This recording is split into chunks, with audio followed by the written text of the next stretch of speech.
If you want to give yourself some positive energy, put down that energy drink and start becoming a person who is a possibility thinker.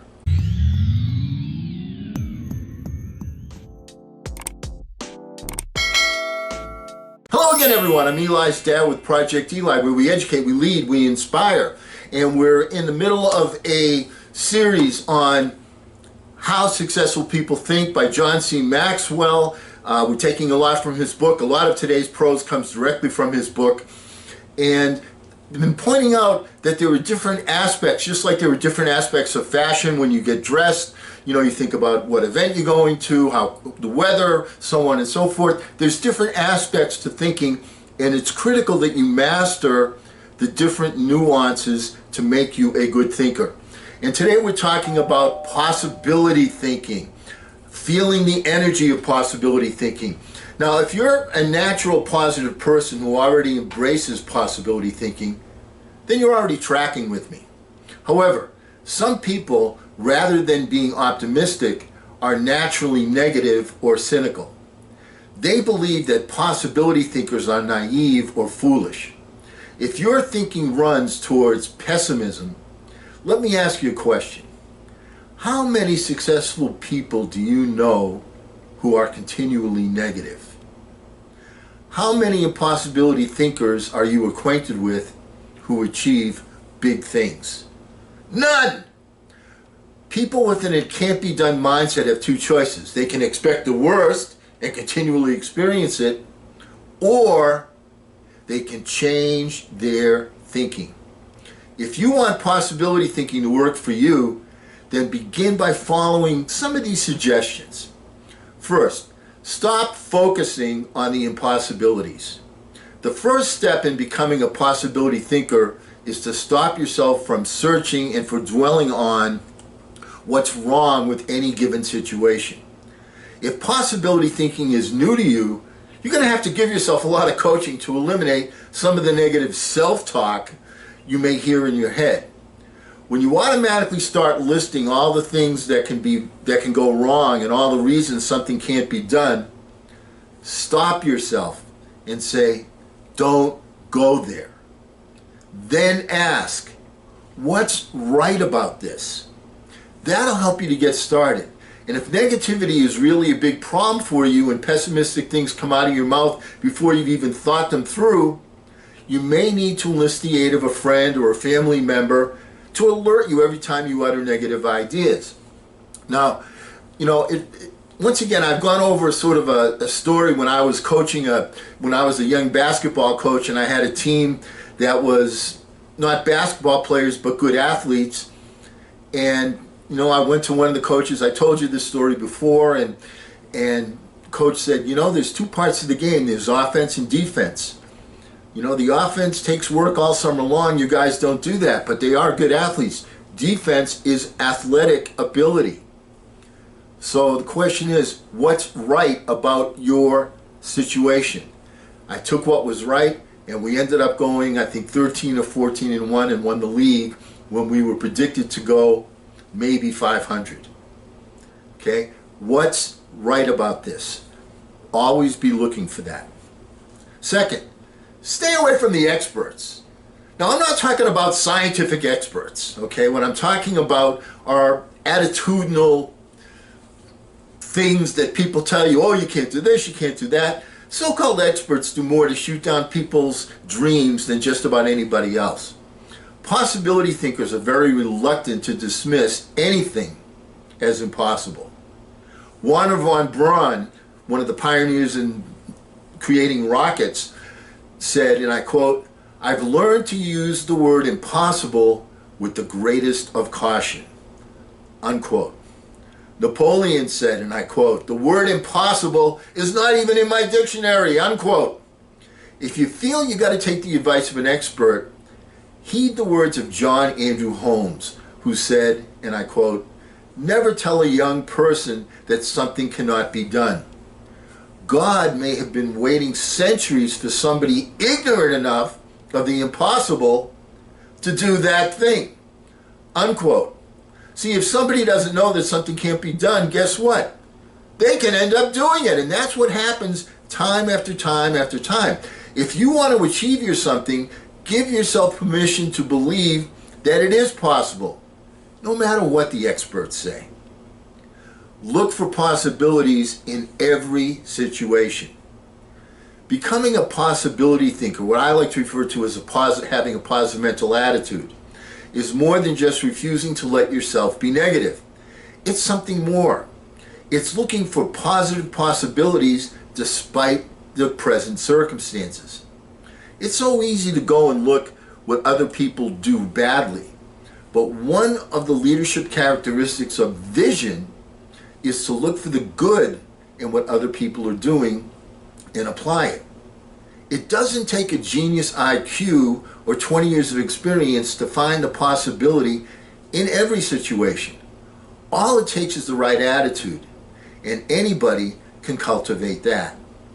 You know, when I was managing an office, one of the things I always looked for was, you know, there were people that are whining about this and whining about that, and you look at that, but always try to find something that they're doing well, and then take that and enhance it and bring it up with the other people and show them that that's a good trait.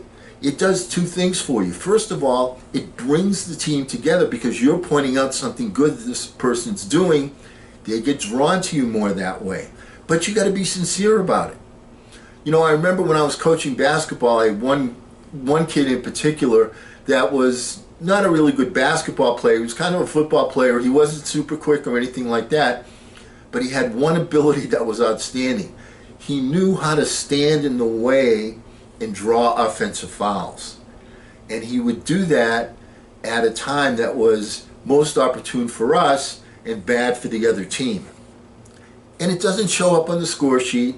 It doesn't, you know, it's not the cheerleaders aren't screaming your name, but it's a game changer. It's a game changer.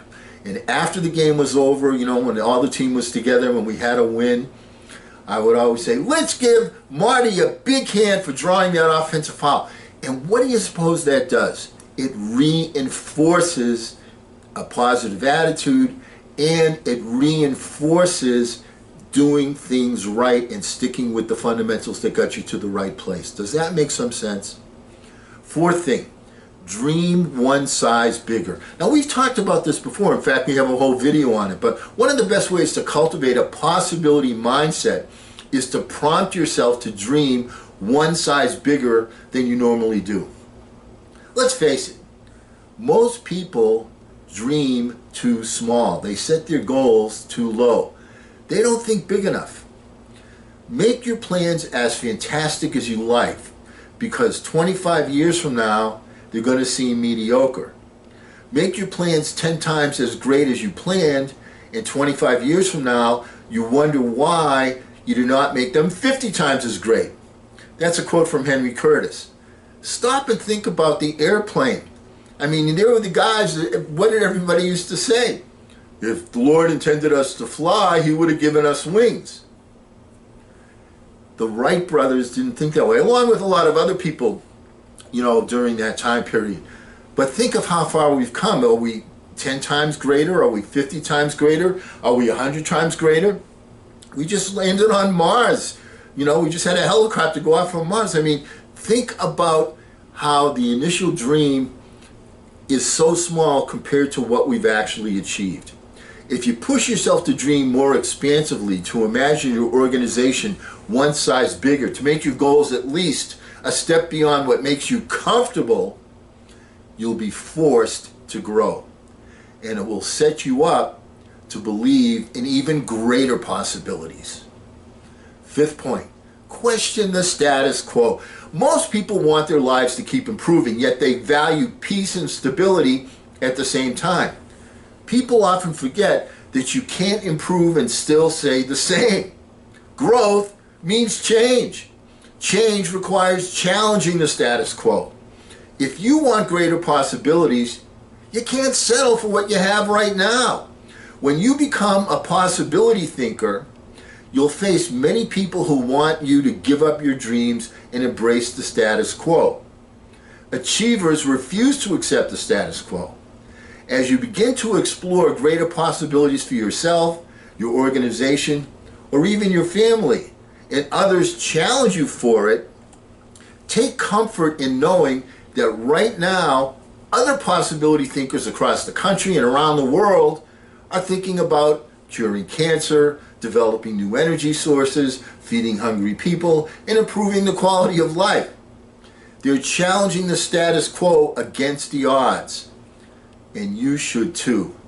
And to me, the biggest transgressor of this is our education system. Go in, read the chapter, answer the 4 questions, don't use your imagination, follow the status quo, get good grades, get a good job, blah, blah, blah. You know what?